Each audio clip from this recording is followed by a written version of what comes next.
Dans la paracha de Vaïtranan, il y a un paragraphe qui est connu, tout est connu, mais un qui est plus connu, c'est Shema Yisrael, Shem Elokeinu Hashem Echad, qui est suivi immédiatement par Ve'ahavta et Hashem. Pourquoi il n'y a pas marqué dans le Shema Baruch Shem Kod Machuto L'Olam Vaed? Il y a marqué Shema Yisrael, immédiatement Ve'ahavta. La Gemara dans Psachim demande quelle est la différence, comment ça se fait qu'il n'y a pas écrit. Lorsque Yaakov Avinu avait dit à ses enfants, peut-être il y en a parmi vous qui ne sont pas tout à fait dans la lignée, comme mon père Yitzhak, il a eu un Esa, mon grand-père Abraham, il a eu un Ishmael. Est-ce que vous êtes tous dans ma lignée? Ils ont dit, Shema Israël, écoute-nous Israël, c'est le nom de leur père. Shem Elokeinu Hashem Echad. Il n'y a pas de personne de divergence dans le Ham Israël, on est tous dans le Ham Israël. Et quand Yaakov Avinu a entendu ça, il a dit, Baruch Shem Kevod Malchuto L'Olam Vaed. Mais Moshe Rabbeinu, quand il a dit Shema Yisrael Hashem Echad, il a continué immédiatement par Ve'ahavta.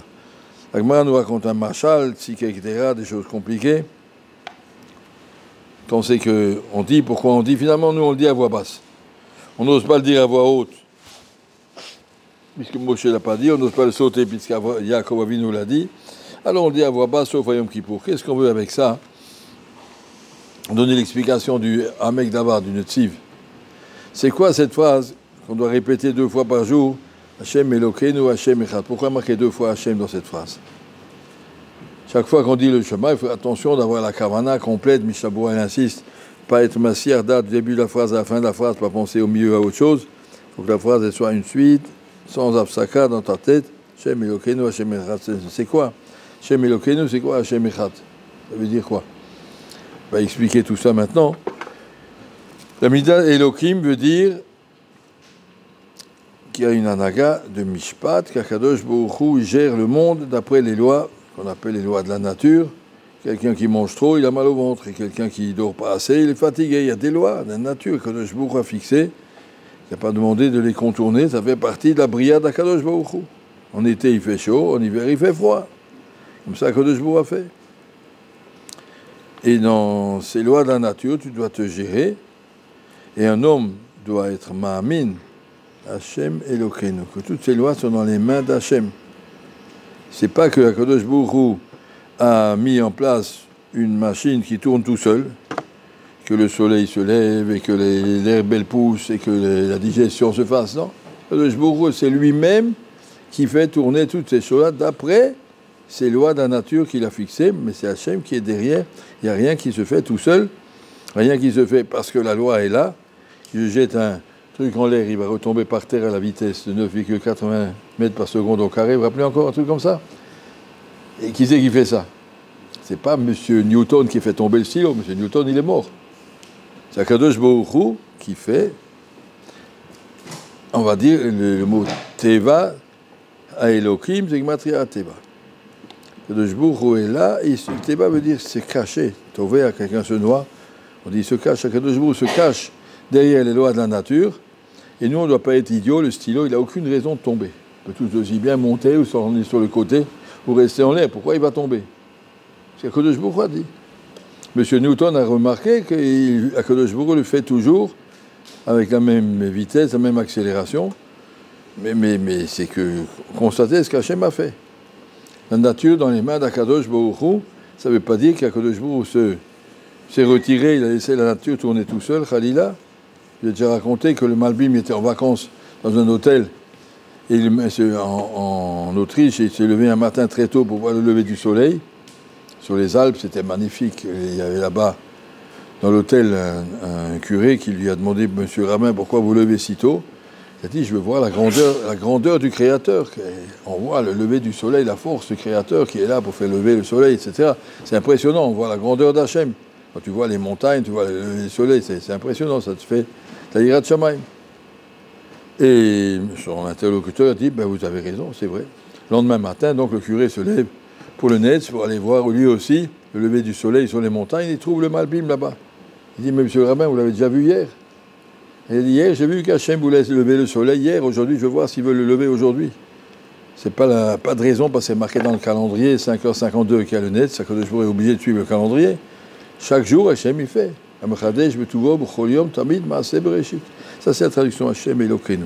Hachem Elokeinu veut dire toutes les lois de la nature que nous voyons, elles sont en vérité qu'une présence d'Akadosh Baruch Hu dans notre monde. Elokeinu midatadi midatateva, Akadosh Baruch Hu est là. On appelle Anaga Tivit. Anaga d'Hachem, d'après les lois de la nature. Il y a une autre Anaga Hachem Echad. Akadosh Baruch Hu fait des nissim. Akadosh Baruch Hu est présent de façon miraculeuse, sans tenir compte des lois de la nature. Tout d'un coup, il peut faire. Il a dit à la madame Shunamid, vous prenez votre bouteille d'huile, vous versez, et ça se finira pas. Si verse à tout le monde. Puis quand il n'y a plus de kélim, ça s'arrête. Comme ça, vous connaissez cette affaire-là, tout le monde connaît que Baba Saleh, les Ivoiriens faisaient la même chose avec sa bouteille de je sais pas quoi, de harak, ou de parce que c'était. Et il versait, il y avait toujours pour tout le monde. Toutes les histoires, je vais pas raconter des millions de miracles. Qu'Akadosh Baruch Hu a fait à travers l'histoire, ça c'est la Naga qui n'est pas Naga Tateva. Toi tu peux essayer avec ta bouteille, tu verras que tu n'arriveras pas. Oui. Akadosh Baruch Hu fait des Naga Nissid, des Nissim pour des gens qui Akadosh Baruch Hu veut leur montrer que ce qu'on appelle Midat Atiferet, la force qu'Akadosh Baruch Hu a de dépasser les lois de la nature. Je ne suis pas limité par la nature. Et ça c'est réservé à des tzadikim. Akadosh Baruch Hu a fait une Naga. Quand les Bnei Yaakov ont dit à leur père Hachem Elokeinu, ils ont bien compris que notre monde est géré entièrement par la main d'Akadosh Baruch Hu, mais nous sommes des enfants de Yaakov, on va partir en Galout, on va partir en Mitzrayim, on va partir 400 ans, c'est marqué, on est prêt à rester dans le Hester, il n'y aura pas de miracle, il y a des souffrances. Mais Hachem Elokeinu, alors qu'ils ont dit, Baruch Shem Kevod Machuto, que la Naga d'Akadosh Baruch Hu soit mevurechet, et qu'il soit béni. Comment tu peux bénir? Ça veut dire quand tu vois, c'est l'herbe qui pousse et le soleil qui se lève et tout ça, tu peux dire que soit béni le nom d'Hachem, parce que le nom d'Hachem se cache. Et les gens ils peuvent croire que ça s'appelle la nature, c'est normal, ouais, tout la nature, c'est naturel. Naturel, ça veut dire la main d'Hachem pour nous. Donc quand je vois ça, pour pas que les gens se trompent, on dit Baruch, ils le disent à voix haute, clairement, Baruch, Shem, comme ça. Moshe Rabbeinu, lui, il avait une autre Anaga. L'Anaga de Moshe Rabbeinu, c'était la manne dans le désert, et c'était les 10 plaies, c'était le passage de la mer Rouge, et tout ce qu'il a vu. Toute la Anaga que le jour avec Moshe Rabbeinu était une Anaga de Nissim, c'était pas une Anaga de Teba, c'était une période particulière que de Jbourou, il y a des Minol, il y a de Moshe, Jbourou a accompagné Moshe partout par des Nissim Glouim. C'est ce qu'on appelle, nous, Hachem Echad. Echad veut dire qu'il n'y a pas des nissim qui sont en dehors de... Au contraire, ils sont en train de dévoiler la présence totale d'Akadosh Baruch Hu, l'unicité totale d'Akadosh Baruch Hu. Et ça, il n'y a pas de quoi dire là-dessus, Baruch Shem comme Machuto. Puisque tu vois Hachem, tu ne peux pas dire Baruch, se dévoile, le nom d'Hachem, il est là. Tu vois un S, il est là. Alors c'est pour ça que Moshe Rabbeinu ne l'a pas dit.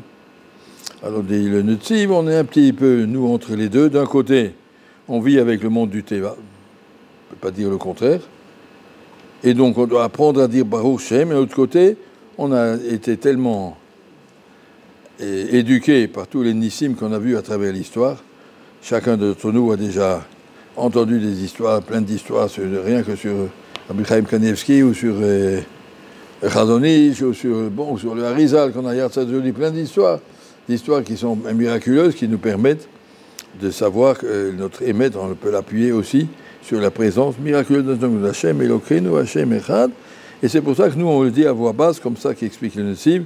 On le dit parce qu'on n'est pas à la madriga des Nissim, mais de l'autre côté, puisqu'on a déjà vécu tellement d'histoires et de Nissim, soit au niveau personnel, soit au niveau de ce qu'on a entendu dans le monde, à ce moment-là, on saura dire Baruch Shem à voix basse et continuer ensuite à Havta et Hachem. Tout ça, ça va nous amener à aimer Akadosh Baruch Hu b'chol levavecha. Toda rabba.